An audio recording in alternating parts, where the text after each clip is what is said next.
Deal. We are now joined by Joey Logano, driver of the number 22 Shell Pennzoil Ford for Team Penske. We have a lot of questions here for Joey. We're going to roll right into them. Our first question will come from Jenna Fryer. Go ahead with your question, Jenna. Hey, Joey, how are you? Good. What's happening?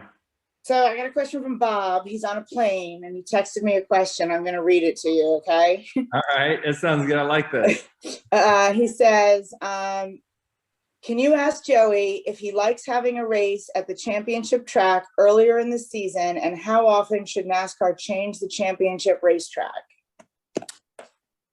I do like racing there. I don't mind, if it's racing there once or racing there twice in the championship race. Like racetrack, at least. With Homestead we only went to once a year, and that went fine. And last year went to Phoenix twice, and that went okay too. So I don't think I have an opinion on that. As far as changing the championship racetrack, I've said this before. I'll say it again. I think it should move every year. I think it should be like the Super Bowl, where it's something that moves around. The cities should bid on it, just like the Super Bowl is. I don't see why we couldn't do that. Now, obviously, it being late in the year probably ties our hands to some of the more northern racetracks. Probably can't do that, unfortunately. But I think it should move around. I think that's something that the fans would like to see. I think bringing the championship race to them, that's pretty cool, right? As we add more and more racetracks to the schedule that are bringing the races to the fans, let's bring the championship race to the fans too. If you're not from Phoenix and you can't afford to travel all the way out there, it's kind of cool to be able to do that. And then my question is, this is the last regular race that you guys had last year, with fans and everything. What is it that you miss most? Not being fans or your family at the track. What are some other things that you miss? Well, there's a lot that I miss. It's such a loaded question when I get that one. I miss a lot. Obviously, the fans not being at the racetrack, the energy that they bring is second to none. So, that quietness is awful. So I like hearing the cheering, the booing, everything in between. Like, I like that. I like having, our sponsors at the racetrack and people walking through the garage thinking it's the coolest thing they've ever seen when they see these cars up close. Like, I remember my first time that I went in the garage, as a kid, and I thought, oh my gosh, like, that's Jeff Gordon's car or Dale Jr.'s car. Like, that's the one I've seen on TV. It was the coolest thing. And I want people to have that same experience that I had. So I want the fans back desperately. And we're doing that, right? Don't get me wrong. We're definitely adding as much as we safely can. So I like that we're pushing the boundaries there. I miss practice. I miss qualifying. I miss that comes with it. I don't miss it every week, but I miss working on the car and talking to your crew chief and the engineers about how can we be better for the race, and the moments when you go out there to qualify and your adrenaline is going so hard that you're shaking, right? Like after a lap, because you're pushing so much harder and you feel comfortable. Like I miss that feeling. Like I said, we don't need that every week, but I do think, and we're going to have some of that this year, as we go to these new racetracks, but I miss some of that, going to work on things. Thanks, Joey. Thanks. Our next question is going to come from Michael Shelton. Go ahead with your question, Michael. Thank you very much. Well, Joey, top 10 finish last week at Vegas, where you won at previously. You now come to Phoenix, where you won last year. You have 2 wins, 6 top 5s, and 13 top 10s. I mean, obviously, this has been an up and down season for you thus far. So what's your confidence level heading into Phoenix this weekend, and that it could be the shot in the arm that you and your team need to really get a run going early this year? Yeah, we've been close to a few victories already. So I feel like, you look at the Daytona Road Course, Daytona 500, really close to winning those races. We had a struggle in Miami. We had a mediocre day at Vegas. So, and I think we've learned something at each one of those racetracks so far. So, I think that we're going to be competitive. I like to think that it's been a great racetrack for us, as you just pointed out. The 750 rules package was our strength last year. So I like to think that we're going to be competitive when we get down there, and we'll see what we got. It's hard to say exactly how you're going to feel without practice and knowing for sure. But if you go off of the way we've run there the last couple of times, it makes you feel pretty good. As a quick follow-up on a previous question, you said that the championship tracks should rotate every year. What would your ideal championship track be, just out of curiosity? I don't know if I have that answer for you. I don't know if I have the ideal. I think the ideal would be it moves around, and it's somewhere different every year. I think that would be something pretty neat. All right. Thank you very much for your time. Our next question will come from Zach Dean. Go ahead with the question, Zach. Yeah, Joey, just sort of piggybacking off of Jenna's question earlier, I think tomorrow or today, one of the two, is actually the 1 year anniversary of when NASCAR shut it down for a few weeks and then 10 weeks. Just wondering if you could sort of go back to the days leading up to that Atlanta race last year and kind of, do you remember where you were when you found out that, hey, there's no race this weekend? Absolutely. I remember, flying down to Atlanta with Daniel Suarez, that we're going to do the Coca-Cola family dinner that we have every year. So we flew down there Thursday, and we were supposed to have dinner Thursday night, and of course that got canceled as soon as we landed.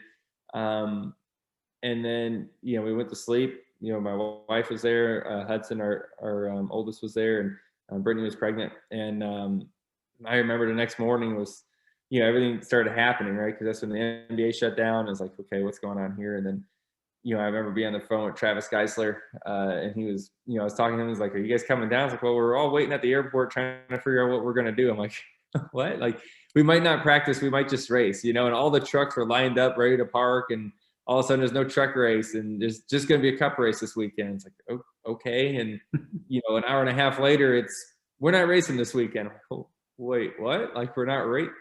We race. That's what we do. Like, it was just a weird feeling. And my wife and I were just talking, like, well, what do we do? And we went to the beach.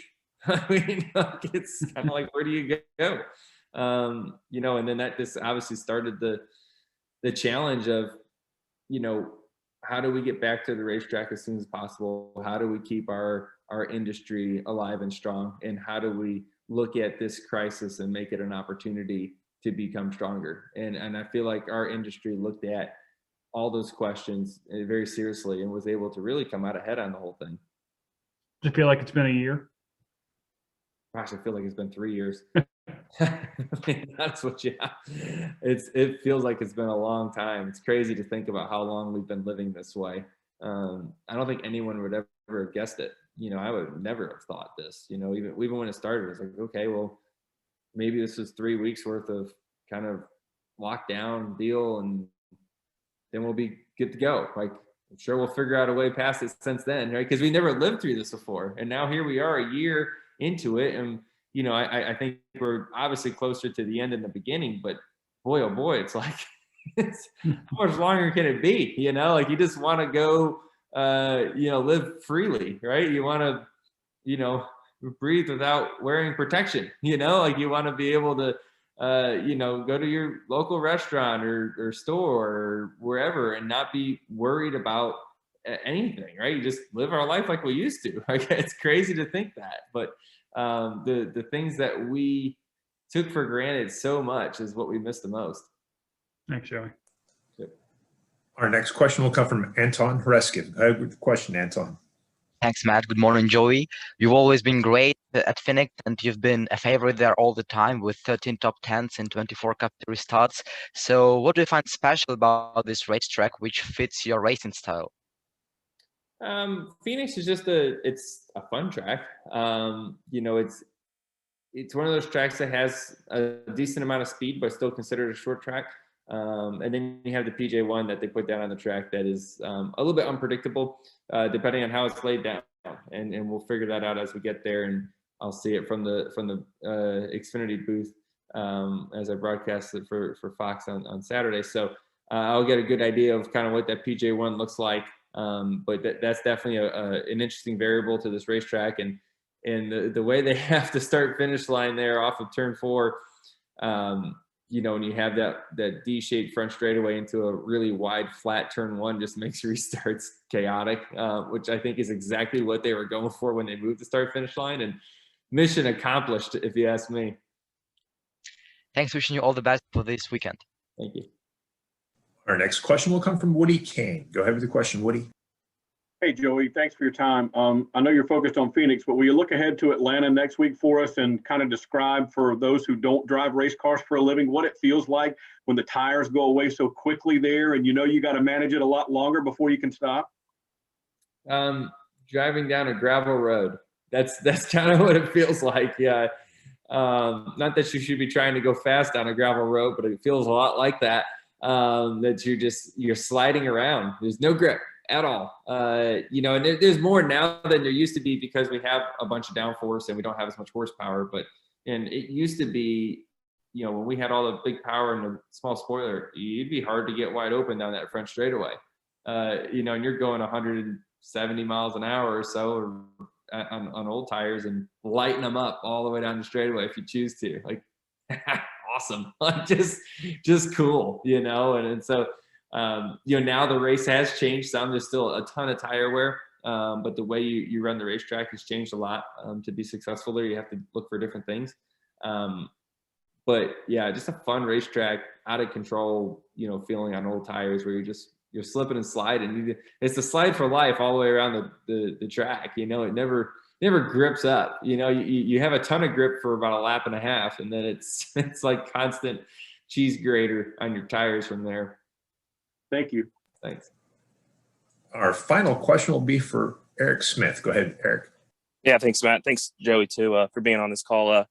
Just a quick question about last year. How much changed in the track with Phoenix between the spring race and the fall race? Blaney said yesterday it's a lot of temperature dependent, and there's not a lot of change between the spring and fall in Phoenix. I'm just curious if you noticed any change between your win in the spring and then coming back in the fall.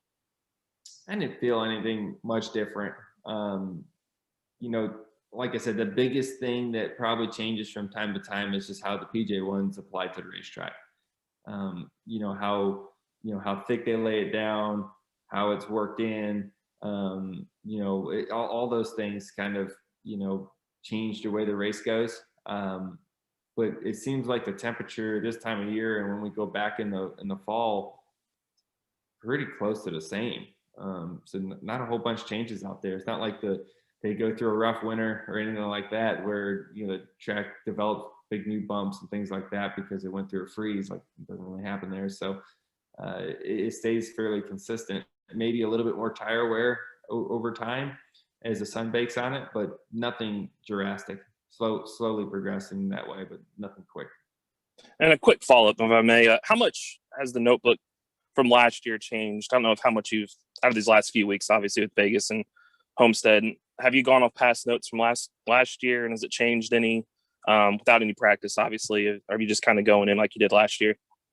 You really end up setting your car up fairly similar to last year, because you might change one or two things here and there, but without practice, how confident can you be coming off of something that was pretty decent, right? Like, if you weren't very good, then it's okay, well, we might as well try something completely different because we have nothing to lose. But if you have a competitive race car where you think you can compete to win, it's really hard to come off of that and say, boy, we need to change 3 or 4 different things and this will make us better. Without trying it in practice, I don't know how confident we feel in doing that. So it's a lot different these days, where, we used to say what won last year won't win this year. Well, that might be the case still, but not as much as it used to be, because you can really take yourself out of the running by really changing too much. Thanks, Joey. Good luck this weekend, man. Thanks. Well, Joey, really appreciate you taking the time this morning. Good luck this weekend in Phoenix. Absolutely. Thanks, guys. Have a good one.